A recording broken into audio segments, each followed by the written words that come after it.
Anyone who is a fan of hard rock music knows David Reece. David Reece started the band Bangalore Choir back in 1992, and they released a legendary album called On Target, which is still a hit among fans to this day. Well, Bangalore Choir is back with a new album titled Center Mass, which just dropped. David Reece sits down with Talking to Fastlane to discuss this new record, his history from the Accept days to the start of Bangalore Choir to the Reece solo records and everything in between. David Reece sits down with Talking to Fastlane, starting now.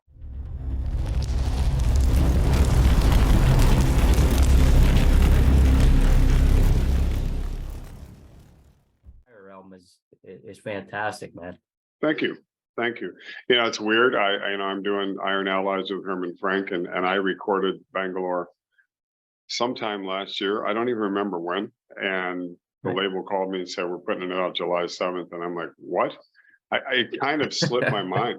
I mean, I knew I'd done it, but my focus wasn't all there. And then I just had to like reprogram my thought process. But yeah, I'm real happy with it. It's really good.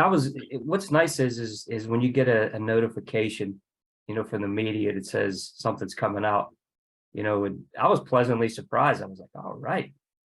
And then when I finally got to hear it, it was advertised, it's kind of like a direct descendant from On Target, and I think you really did a nice job with this. It ties in very well. Good tracks. I mean, all the way through. That's a challenge, John. I mean, I did Cadence and Metaphor, which Cadence kind of tapped into it a little bit, but it was really tough to keep that sound, and then credit to Giles Laborie, I at Global Rock and Brian, I just said, all right, I'll lock myself in a room. And then everything started coming back to me as I realized release date was coming. What did I do? I went back and listened to the songs and but hunting and seeking to destroy to find that, what's the word? Mantra? I don't know. Right. That style. I mean, I had written so many songs over the last 4 or 5 years. I just went to guys that I'd written with and gone, what do we got? I got to find something reminiscent of that time. Cause that's 30 plus years ago. Right. And I have heard that I've touched on some of it. So I guess I did, but. I thought you really did. I mean, you do a lot of things that are, you're a diverse artist, I mean, you not only just Bangalore Choir, but like you said, all the, the secondary projects and I have some of those questions later on, but you talked about this album, and obviously Spirit Rider, opens the album. And I think that's a great song. It really has that good 90s feel, Back to Life is another one. It just, it really says a lot about you. I mean, I love the melodic side of it and the big choruses and everything. What was it like? I know you said you couldn't even remember, doing the recording. What was it like, what you can remember at that time doing that recording and touching on those styles? Well, I mean, my dream would be to reunite with the original guys, and recreate, what my memory of those days, how beautiful it was after Accept, that magical feeling, and that people move on and they don't want to play anymore. They don't want to deal with the business. They just change. And fortunately, Back to You is the music is written by Ian Mayo. He was really receptive to getting back in touch, and we kind of are in touch, on and off anyways. But I remember like Spirit Rider, Chris Chantola, I wrote to him because he and I had created some stuff together before, and I hadn't spoken to him a while. And he goes, I got this riff. And at first I wasn't that excited about it. And then I went in. The weird thing about this lineup that's behind me in Bangalore are all Italian guys. They're my solo band. Right. The cool thing is they live 10 minutes from my house and they have a recording studio. Nice. So we go out and play my catalog pretty much, whenever we do shows together. And these guys beat me to death. But they come from the 90s. They grew up when, my style of rock was murdered and then theirs took off. So they've got this real heavy influence of Chris Cornell and, you know, all that stuff, which is great. And they got bands they play that I've never heard of. And I'm like, who is that? And like, that's really good. And they go, oh, this is so-and-so. So that inspired me. But I sat down with them and said, here, listen to On Target, focus on these riffs. You know, I'm going to try to get back to that. So in the interim, I had written Heat of the Night, Without You, Blame It On Me with Mario Percadani a few years ago.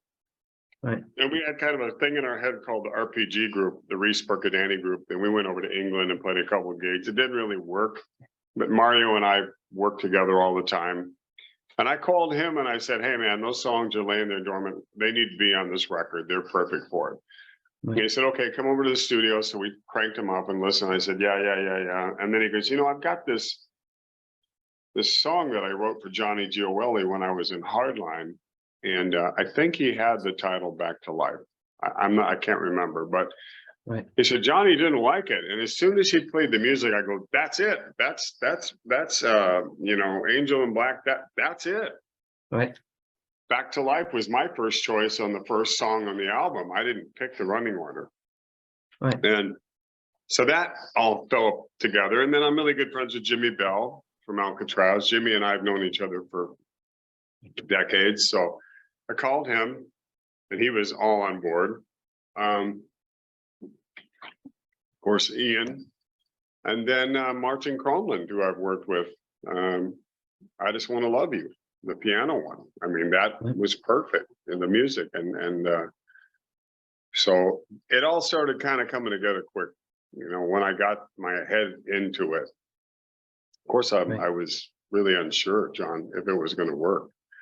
You know, but what really started this whole thing was last September, playing as David Reece performing Bangalore Choir in Hamburg. Oliver Longa throws that indoor festival at the Market Hall. And I played that set and I sold out Friday night, the first night of the weekend. And Heat was Saturday and, you know, Ronnie Atkins, all those guys. I mean, it just, I was blown away. And then everybody knew all the words and, you know, Matt Giles and all these guys going, dude, you got to go back and do another record. You know, but I was really locked into Iron Allies at the moment because it came out in October. Right. And I have contractual things I have to follow where I'm not allowed to release anything prior, like 66 months or 6 months after.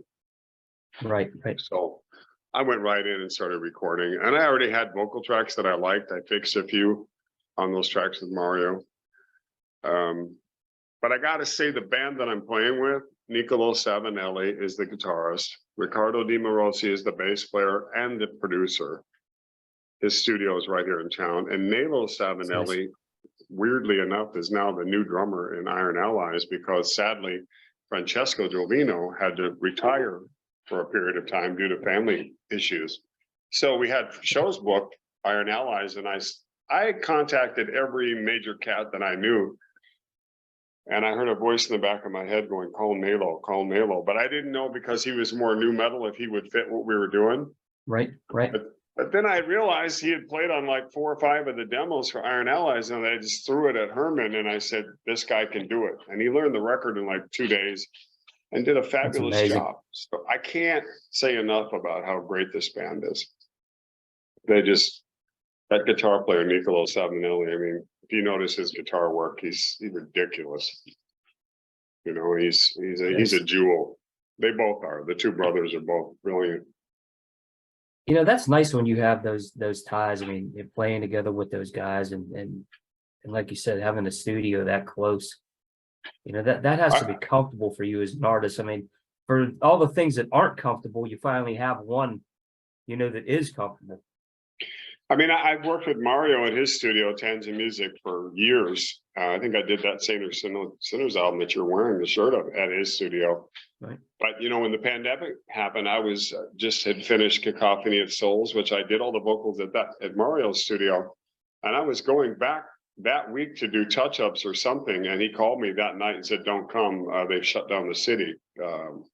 Cremona, I believe it is, or Cadonia.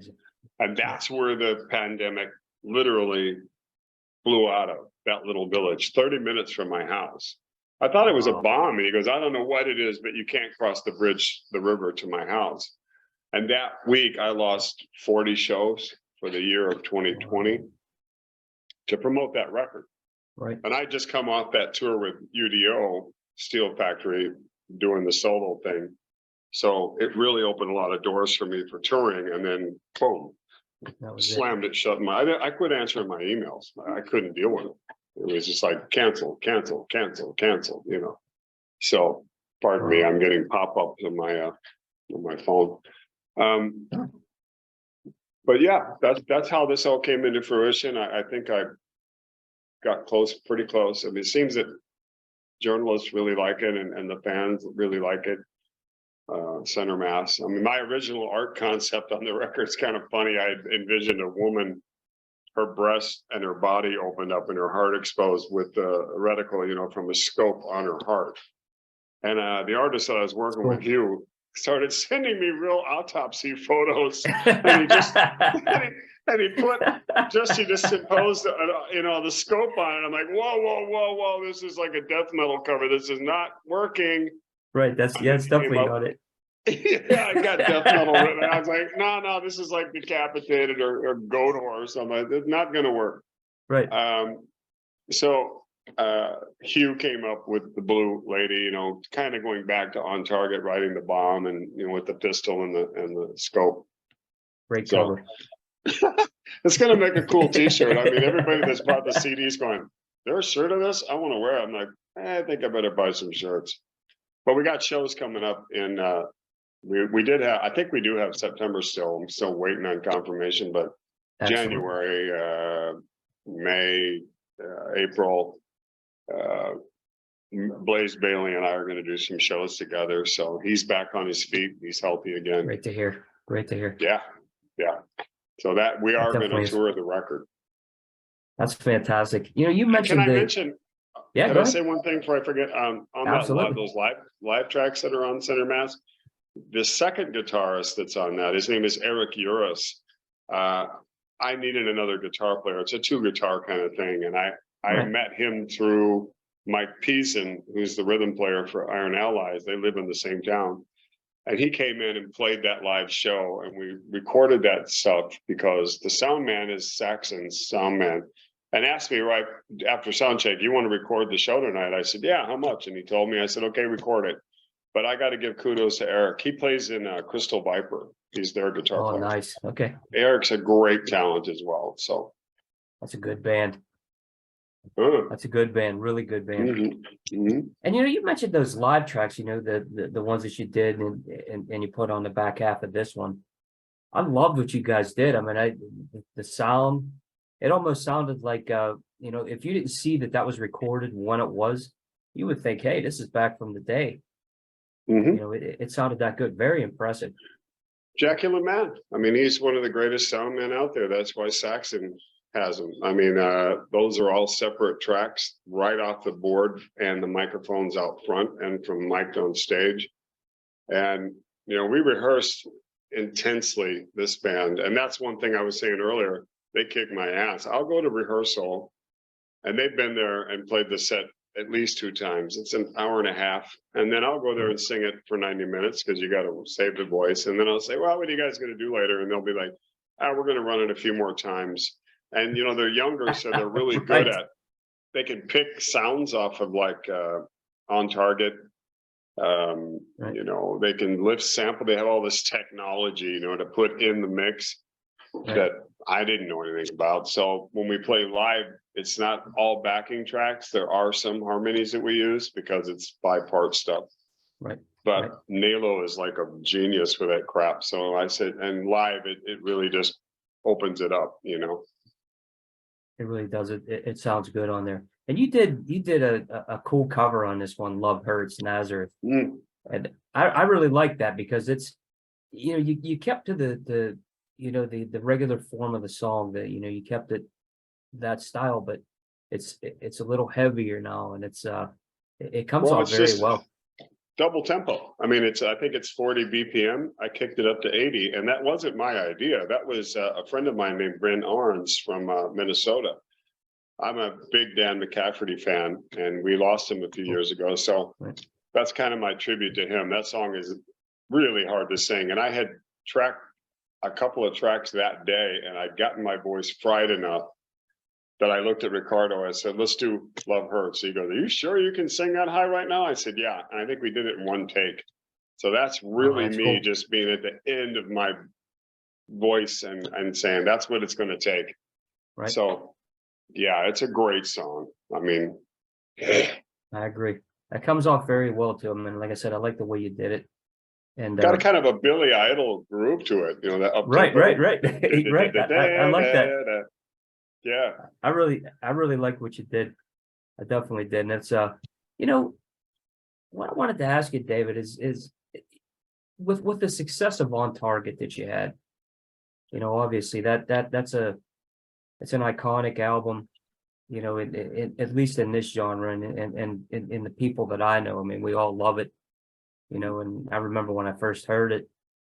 When you go in to record something with that moniker, Bangalore Choir, is it something where you go in and you feel that, you know, kind of like pressure to meet what that one did? Because I think you did really well with this. I mean, I think it's a great match.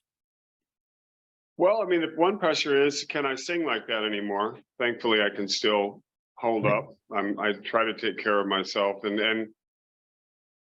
but mostly, you know, that it's like some bands, when you put them together, it's like the stars line up, and that lineup on Target, you know, with Kurt Mitchell and John Kirk, and it just, all of that just kind of was in the melting pot, and that came out of it. And then I don't know if you're aware that we found the demos called Beyond Target that I released last year.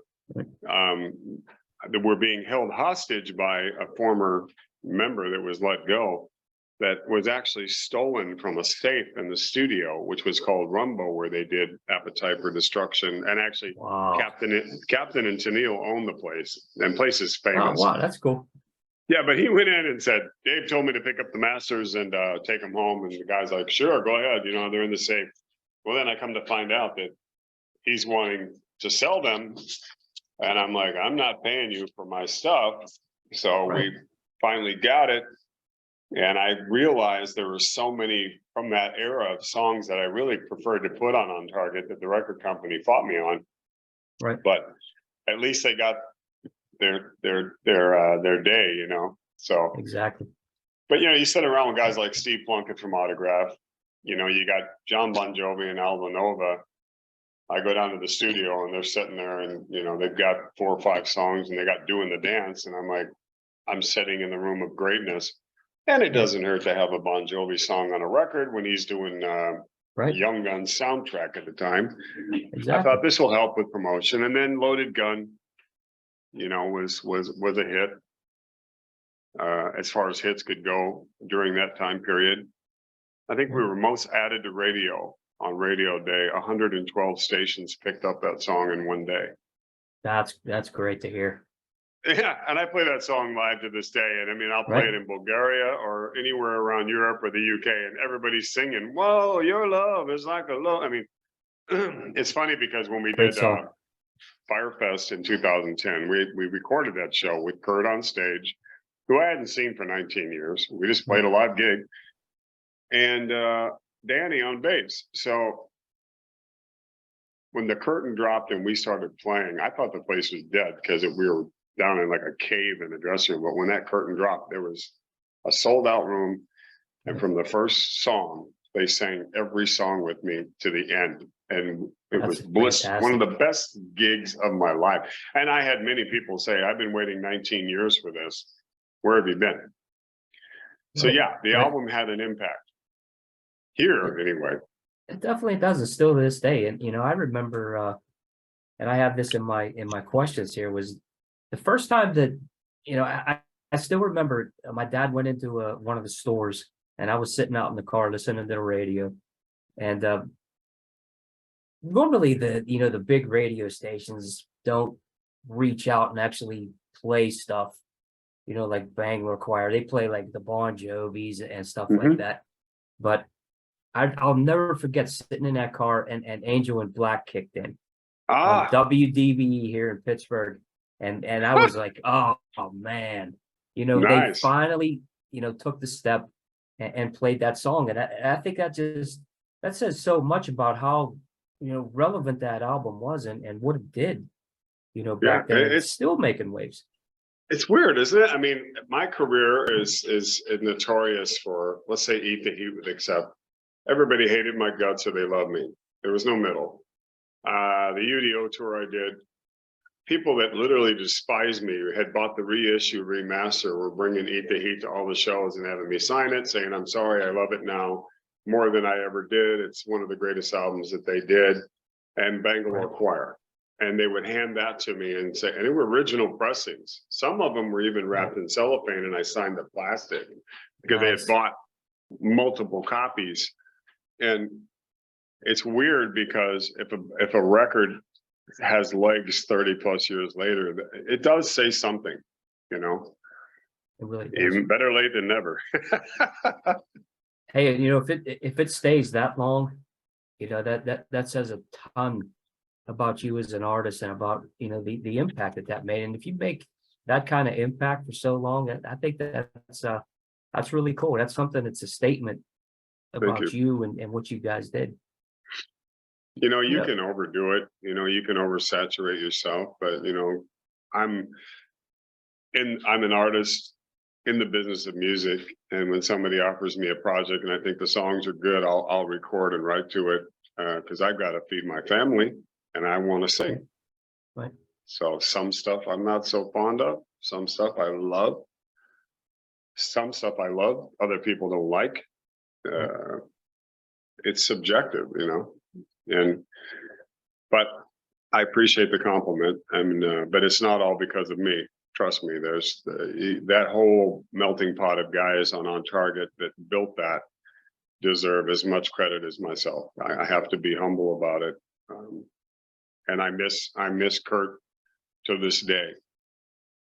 One thing that I don't know if I ever told you was he told me something in England. He said, Dave, this is a lot of fun. I really enjoyed it. But where I live in Nevada, I walk out on my bare feet, and where I stand in the yard is my grass. That house is mine. That recording studio is mine. And I don't have a record company saying I owe them $2 million every December. And I have to go out and play 6 months to pay back interest on a bank loan. So no, thank you. I'm not cut out for this. And it broke my heart, but it was humbling to hear somebody be completely honest, because he is that kind of guy. People worship as a guitar player. He's one of the names that people talk about. You did have a great band. I reached out to John Kirk on Facebook.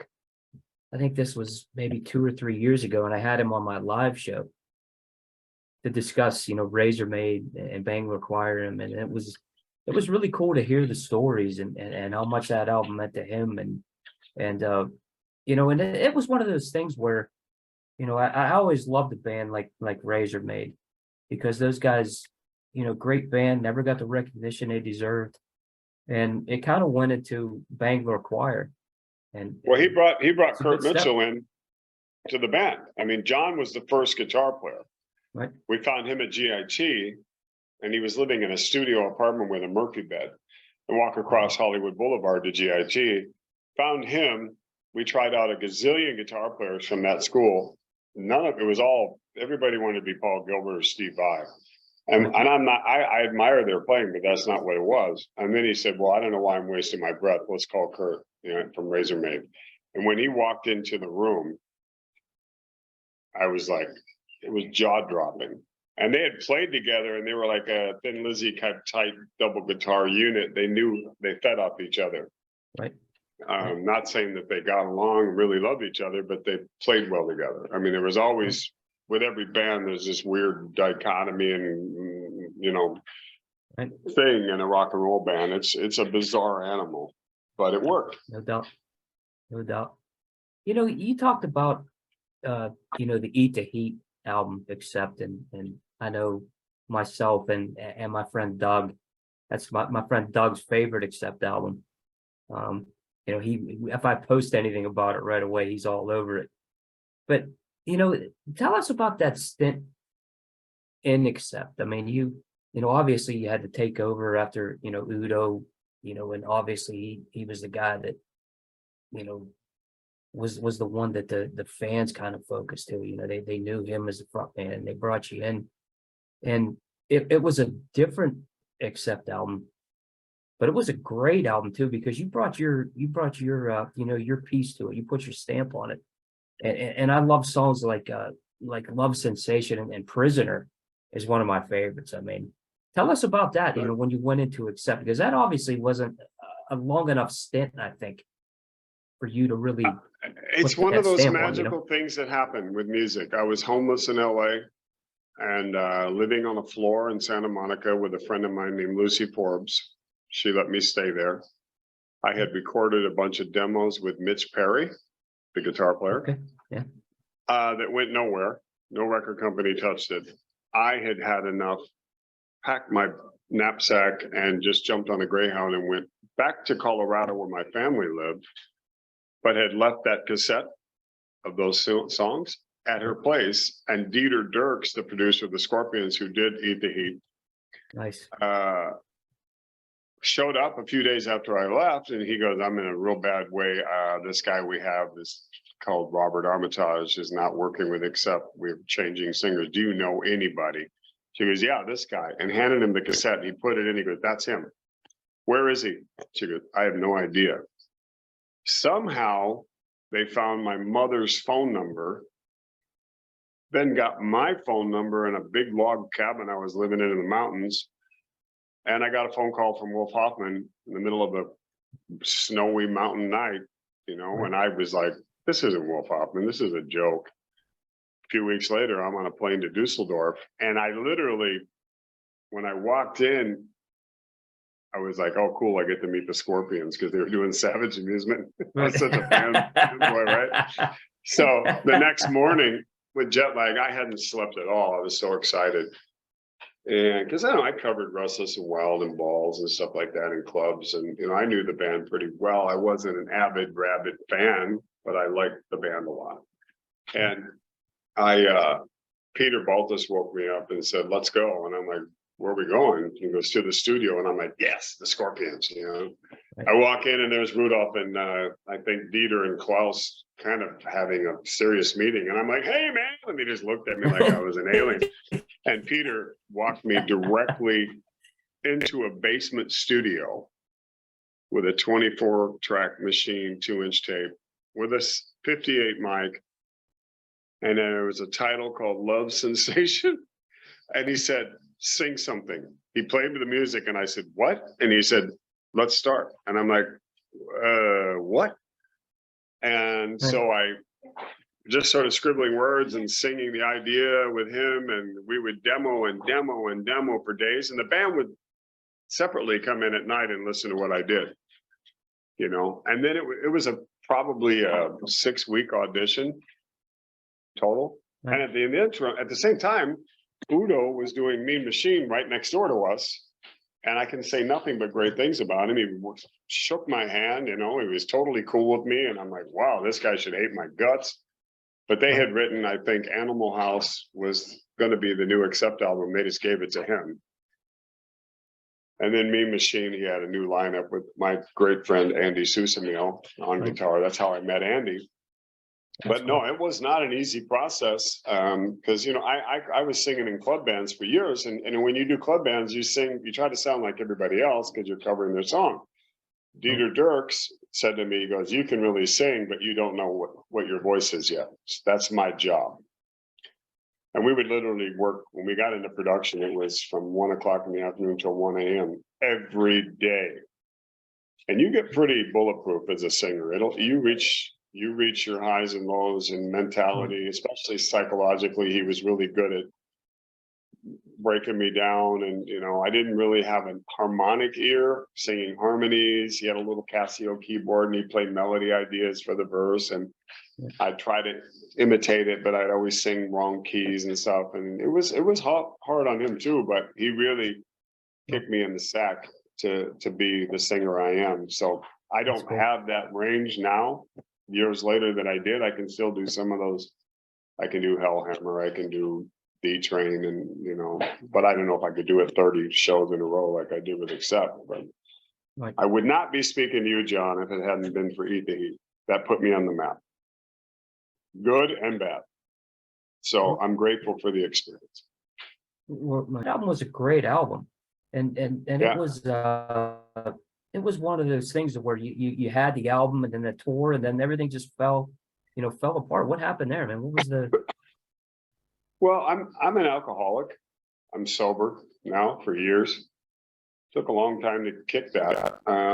But culturally, you've got a guy like Udo Dirkschneider, who is the voice of Accept. I mean, hands down, that's the guy. Right. They kind of expected that we were going to come out and explode on the scene because the whole mantra from the record company was get an American guy or an English guy and break the US market, because they never really did on a large scale. So the pressure was on. So we went out and did, I think, 35 shows in clubs before we jumped on the WAFS tour. And the communication, they're Germans, I'm an American. It's a different vibe. Right. They run that like a Panzer tank, and that's great. It taught me a lot about, this ain't a club band, dude. This is a real deal. And I sang really well on the tour, but I was drinking, being a 27-year-old dumbass, and they're not like that. It's all business, that mentality. So there was friction, and then it came to blows on a show, and I was fired, and I regret it.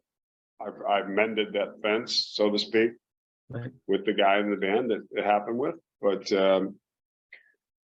I think part of the drama that went on, everybody needs to understand one thing. I didn't hire myself, they picked me. So everybody's to blame, if that's the word. And it didn't turn out like they wanted. It frightened the hell out of them. And when you're really riding a wave, and then you just go, popularity wise, everybody's pointing fingers. And actually, Right. Dieter did say that to me during the production. He said, David, he literally stopped recording one night and looked at me and said, you realize if this album bombs, it's my fault and your fault. They're going to blame you and me. And I'm like, no way, man. I'm David Reece. This is going to be #1. This will be a million seller. I was wrong, but he was absolutely correct. But on the good side, it opened a lot of doors for me, and I made me the singer I am today. And I hope I get better every day. I mean, I work at my craft, and that's one thing that I learned from them. You are never done working. I mean, people who think, they've done a couple of great records and everything they do is golden, they're shitting you and they're shitting me and That's themselves. Right. I'm sorry. Right. It's not. That's true. It's not the way the real world works with music, in my opinion. I mean, I'm really grateful for that. Kind of makes you a little nuts, but I mean, you obsess over things, but that's how it works. You're all in or you're all out. There's no middle. No, there's not. And that's a great story, because everything that you went through in that situation, obviously it got you on the map, the highs, the lows.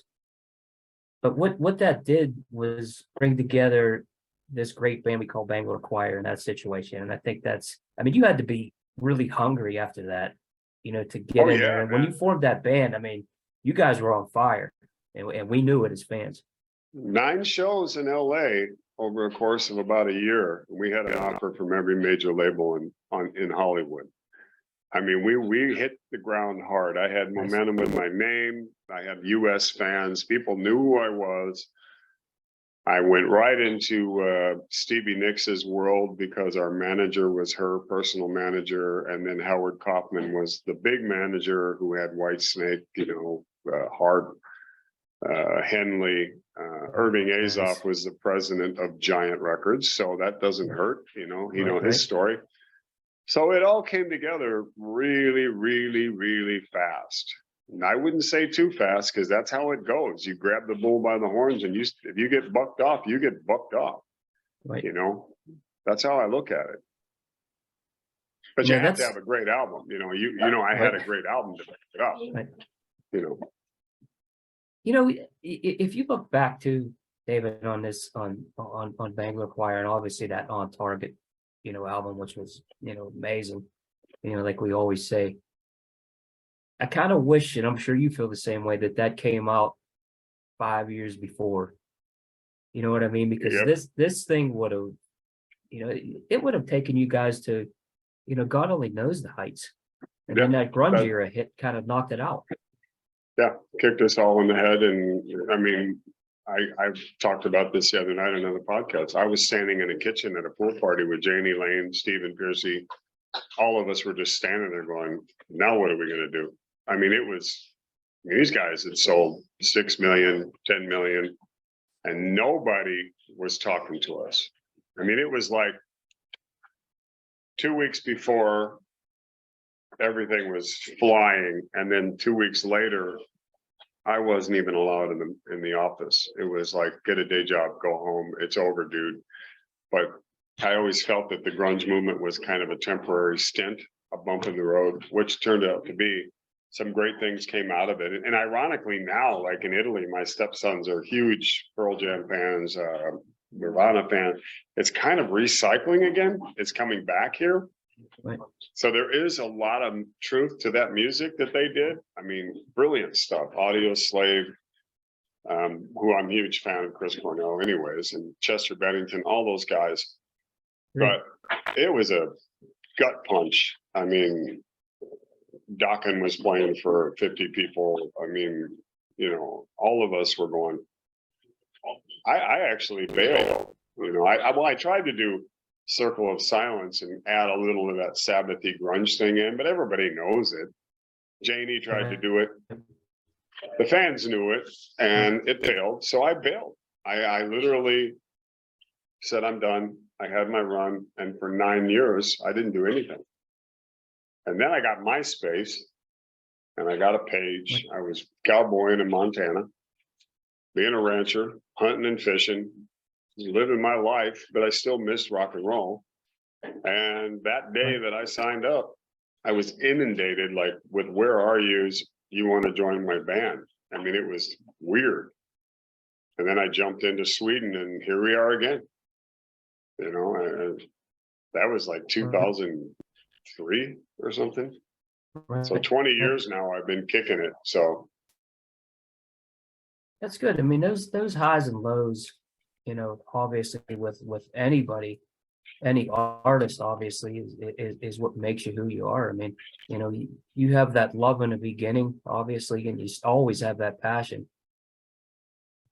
And if you don't have that, comes you're across in the wrong game. Your entire career. Right. You've done so many, really excellent projects, from that span, like you said, from 2003 until now, obviously the solo records, but there's one that I really like it, and it's that John Steele album, Distorted Reality. Really? That's cool. What's cool about it is it's different, but you fit perfectly with that. I mean, it's like Woman of Ice. I mean, I that stands out to me. I think that's a great song, and I know that was one of the bigger ones. I know I don't know how many people actually know a ton about that album, but tell us about that. I mean, because I love what you did there. It's a different type style for you, but you fit perfectly. Well, I was called by them. I kind of did a lot of trips to Bulgaria with Frank from Saint and Sinners. We played a lot there, and I'd met that band. Doogie White and Blaze had done records with them, and they asked me if I could do some live shows, and yeah, I'll play live. So that went on, and then one day we did a show with Hammerfall. It was like a 5,000 seater, great show, and after the gig they're going, we want to do another album. Victor, the lead guitar player, writes all the music, and he had some of the titles, but I went, yeah, I'll do it. Let's do it. And it was kind of one of those COVID saving grace survival things. And I've done probably 20 shows of those guys on the eastern side of the continent here. And I have to give a hat tip to John Wilde, is an Englishman, a friend of mine who's a writer. I co-wrote the lyrics for that record with him. He's a brilliant, brilliant lyricist. And when I have an idea and I get stuck, then John, read this line, come up with another one, and then we'll kind of just bounce off each other.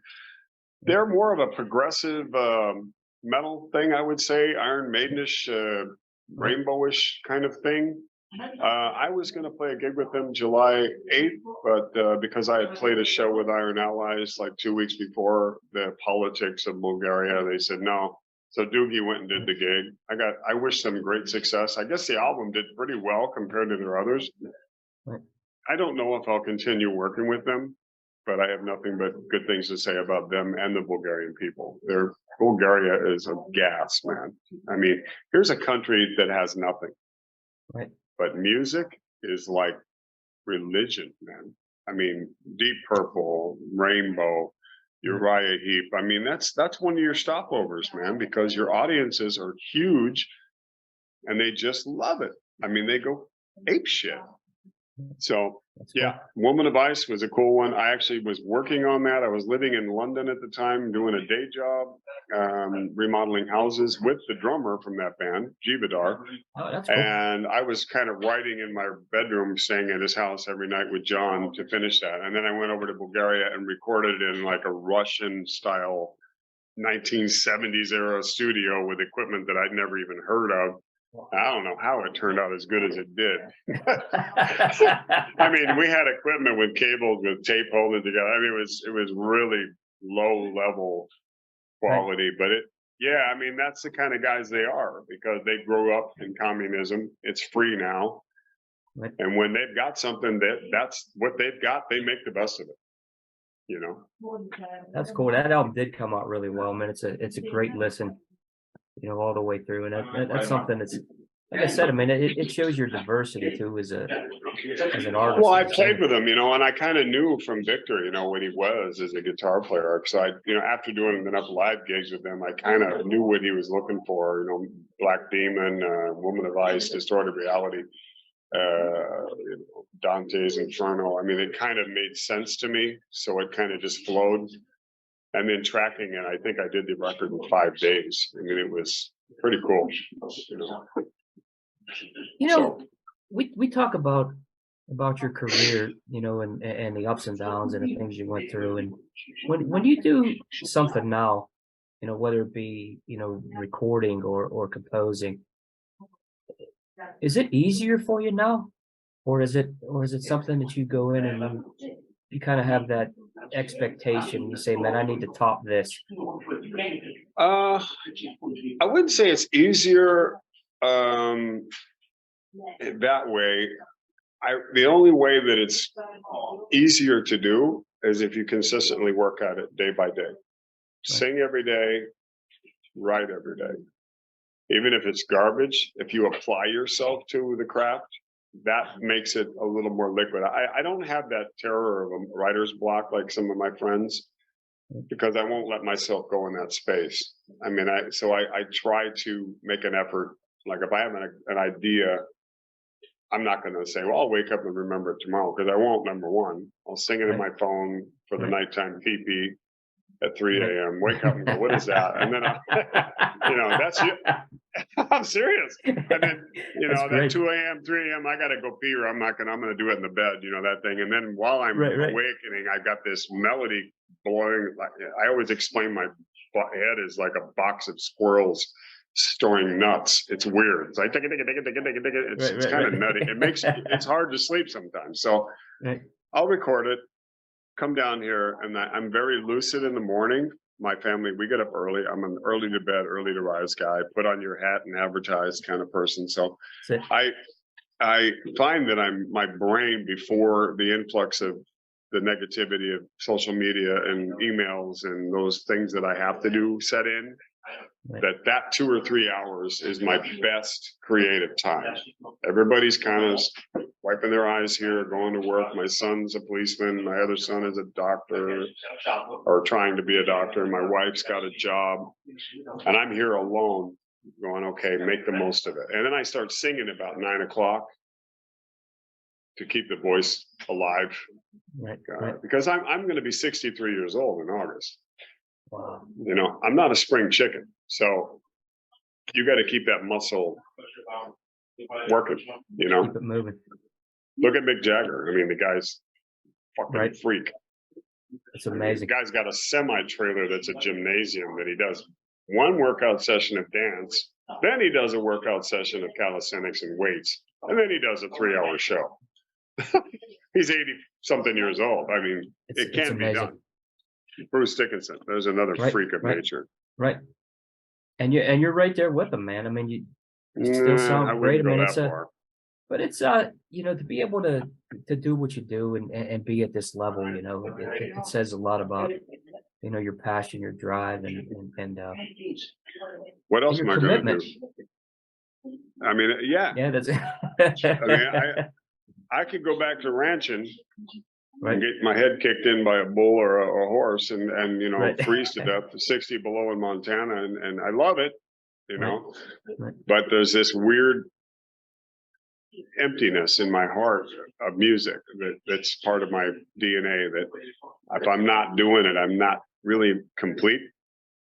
I'm really good at what I do on other things like construction or ranching, or I put everything into it, but there's always this friggin' hole that I know I should be doing that.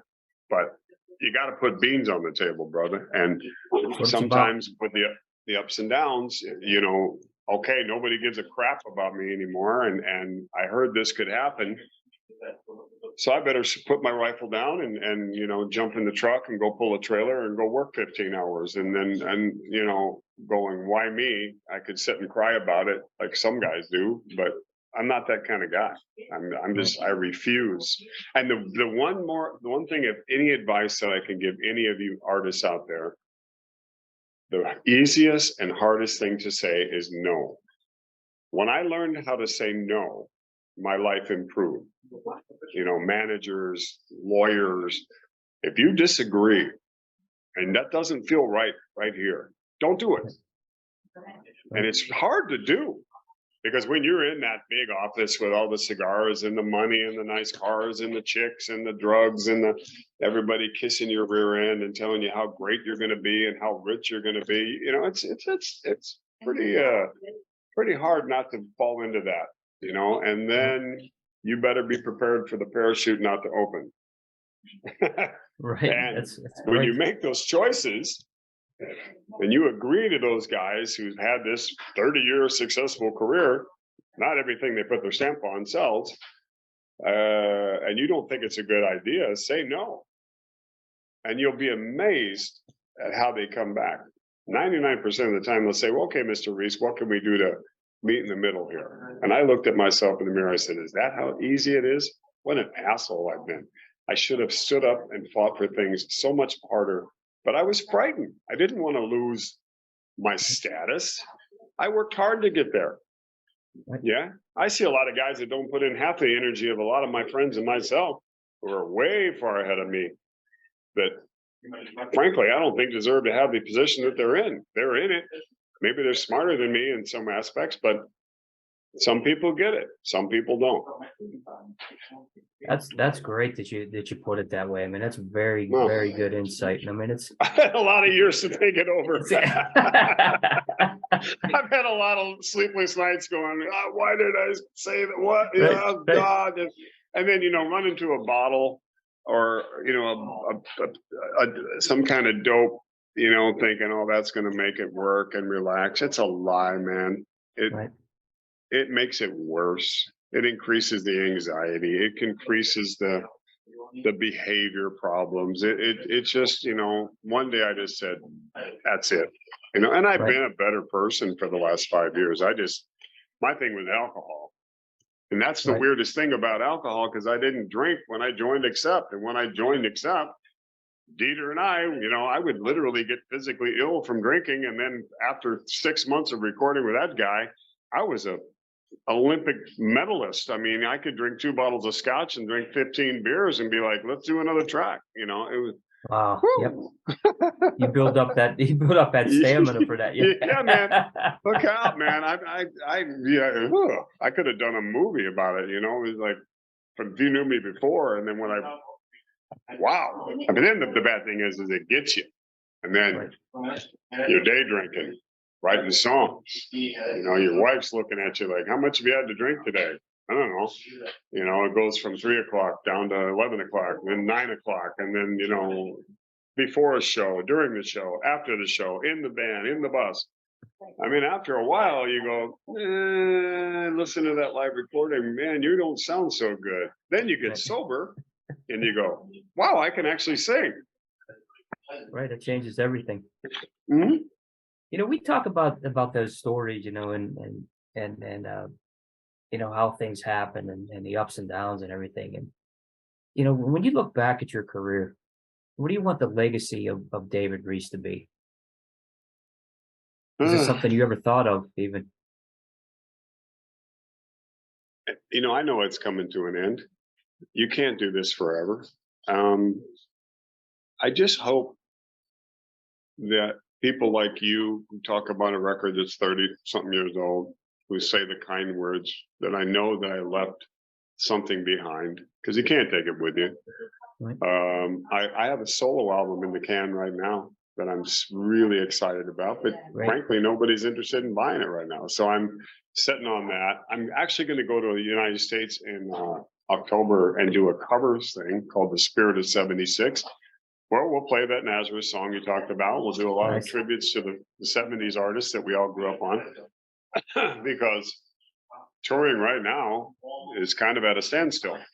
So I want to stay relevant and go back to kind of where I kicked off in my career and play with the guys I used to play with when I started. Right. Maybe that's the full circle of the legacy. I don't know. I'm writing songs right now with the guys. Just released a new video yesterday from Iron Allies from a festival we did in Bulgaria called Fear No Evil on AFM. And I'm working on another video called Martyrs Burn from that album Blood In, Blood Out, which should be done today or tomorrow. Nice. And then I'm about 6 or 7 songs into a passable next Bangalore Choir record, because this one kind of inspired me. Right. Everybody knows the formula that we're working on, and I'm working with Martin Kronland again. And he and I did an album called Reece Kronland back in the early 2000s, and he and I have done a ton of stuff. He's amazing. Herman Frank and I are probably going to do another Iron Allies album. We have big festivals booked for early next year with Iron Allies, Grass Pop, Czech Republic. Nice. So, God willing, I can go out there and give it my 100%, and people like it, and they remember me as someone who, maybe if you're sitting in your room right now, guitar player or singer guy, and you're down, you got 2 choices: go or stop. What do you really want to do? I mean, you don't have to have the world's approval, John, on your podcast or my records, or what makes you happy, but treat people well. And that has been one of my downfalls in my career. I believed that rock and roll bands were a democracy. Furthest thing from the truth. There's no such thing working in a unit as a bunch of guys who are going to think alike, act alike, agree on everything. You just have to believe and stay strong in what your convictions are. And, you know, hopefully somehow the gods allow it all to move without it getting ugly and illegal, and just make it the music that's the key, you know. I mean, I hope I'm making sense. I'm rambling now, but absolute sense. And anybody that is even involved in this understands, you know where you're coming from. I mean, I don't understand, obviously. I'm sorry to interrupt you. No, there's more than just the guy that's standing in front of a microphone. It's you, and it's the buyer and the listener are the second musicians. You know, people aren't stupid. They know what's good and what's not. Right. And especially now, as opposed to buying 10 CDs a month, when they've got to go, well, honey, I've only got a budget for 2 CDs. They're being a lot more selective than having that Amazon guy knock on the door. So the quality is in the ears of the listener as much as the guy sitting there with a pen and paper and acoustic guitar or that damn piano and going, you know, it's all to get one, in my opinion. Really, I'm firmly convicted to that and belief of that. You get a lot of guys who think whatever they touch doesn't stink. Sorry, man. It's not the way it is. That's right. Your sales and your media will prove you wrong. That's right. That's right. Reviews. Actually, go ahead. I was to say that's very well put, and you're exactly right too. Yeah, I mean, it comes down to quality. In my opinion, say they do a 0 to 10 rating on a record. If somebody gives me a 7 or a 7.5, 75% review, I love it. If somebody gives a 10 out of 10, it's usually somebody that knows you really well. Right. Or, oh, it's him. I'll give him a 10 out of 10. It's got to be good. Hasn't listened to it. I love interviews and written ones that talk about each song, what the song sounds like, the direction, really like this because of this. I'm not so fond of track number 5 because that means somebody's actually sat down, and I know what it's like being a journalist. You get 50 CDs you got to listen to before a deadline. That means somebody's actually took the time to listen to the record. Right. Huh? So there goes back to that. The listener is just as important as the writer. And that's what I do. When I do reviews, I don't just, I sit and listen to things. And even before I do the interviews, I make sure that, hey, I understand, you know, what I'm listening to. And then when I get to ask the artist about how they came up with the songs, and it makes me a different listener. It makes me, you know, think of things and say, well, hey, he did this here, and now I understand it. And that's what's so enjoyable about this is hearing this great music, and then being able to talk to guys like yourself and come back and look at the album in a whole new light. And I think that's a good thing. I love doing it. Exactly. Well, how ridiculous would it be for me at my age to be writing about baby, can't wait till Saturday night. Let's go out and get it right, blah, blah, blah. And all right. You know, fire, we go higher. The flame has got to blame. And then, come on. Right. You know, I would like to think as a writer, a lyricist, that I have some knowledge of what the universe means to me. So I try to put that into the song with big melody, like you mentioned earlier, and the chorus. You know what I'm saying? There is a formula to it, but I want to, you know, Angel in Black, you know, whoa, that's cool. But with Jon and other writers that I work with, I mean, we just absolutely try to stay away from being middle-aged guys and acting like we're 30, you know what I mean? It's not going to whoop you off, man. Just ask my wife. That's the truth. Yeah, how about any last words, David? I mean, I love talking to you. I love having you on the show. I love talking to you too, Jon. It's great. Been a while, man. I think I've said it in a nutshell. No, don't quit. If you quit, you only got yourself to blame. And you know, if you feel that fire is still burning inside you, you know, you can walk away from it. But if you feel that hole in your heart, and you know, don't let it get bigger, because it's a sick feeling. And say if you're working like in the ranch world where I worked, I didn't tell anybody what I did before.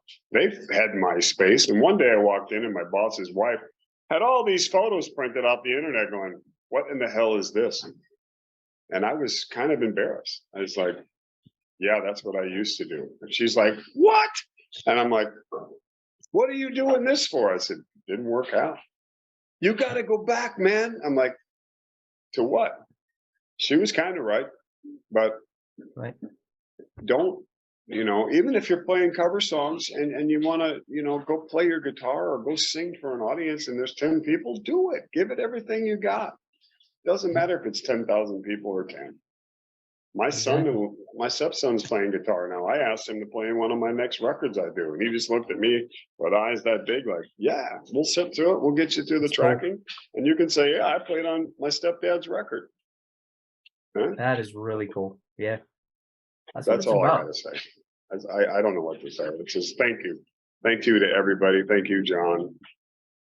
And I hope you enjoy the record. And I sincerely appreciate everybody that's taken their hard-earned money and bought it.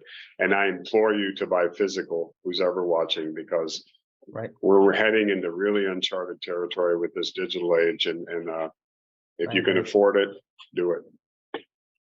I agree. There's something special about it. And David, in closing here, I and I tell all the artists that I talk to is, I want to say thank you from my heart for everything that you've done all these years, man. Because it's, when you go back to, life as, as a young guy and all the way through now, this ties back to thoughts and times and great memories. And, it's an art. And I just want to thank you for doing it and keep doing what you're doing, man, because we're listening. It's something beyond the music. To have somebody actually want to interview me and are excited about it and post like you did that you're interviewing me today means a lot to me too. That means I did something and it's relevant. It warms my heart to have my friends call me and ask me, I just bought the record. Do you have any personal copies at home? I want to buy that signed by the band. Yeah. You already bought it. No, but I want you to sign it for me from my man cave, or that means, right. You know what I mean? It's such a special moment. Music is a universal language. I mean, it is. It's the best art out there. It touches everybody. I mean, it doesn't matter what style it is. It's obviously, people love it, and it's like I said, it's more than just the music. It's the emotion. It's everything that ties into it. And that's that means a ton. And thanks for doing it. Like I said again, we really appreciate it. I appreciate having you on the show. Talking to Fastlane, David Reece, Bangalore Choir. I mean, Center Mass. What a great album! Everything that he does too. Just jump on it, reach out to him, connect with him. Yeah, Instagram, Facebook. Everything that you do. I mean, all the stuff. I mean, so much stuff coming up too that I can't wait to hear. So I got a box full of new stuff recorded, done. I'm shopping a solo record right now. Herman and I are tinkering around with new ideas for another Iron Allies record. My band thanks you. Thanks to all the guys that I've worked with. I mean, they're all fighting the good fight, man. We all are. That's right. Keep it alive, man. Dave, thanks for being a part of this show and thank you. Supporting by coming on too, man. I love talking to you. Anytime you want to come on, you have the open invite. You just let me know what you're doing out there and anything new that you want to publicize. And I hope to see you here in the States sometime live. Well, if this Spirit of 76 thing happens, we're going to be doing it all over the States. I mean, we got our debut gig is booked and it's sold out in Minneapolis. And then it takes about 6 months to confirm a real tour. So probably after my engagements with Iron Allies and my solo stuff early next year, then I'm hoping summertime that I'm doing 20, 30 shows around the state. So maybe we'll cross paths and hang out and have a cola together. I hope so, man. If you guys are close, I'll be there. Right on. I'll be there. All right, David, have a great day and thanks a lot. Best of luck to everything that you do. Bangalore Choir. And you as well.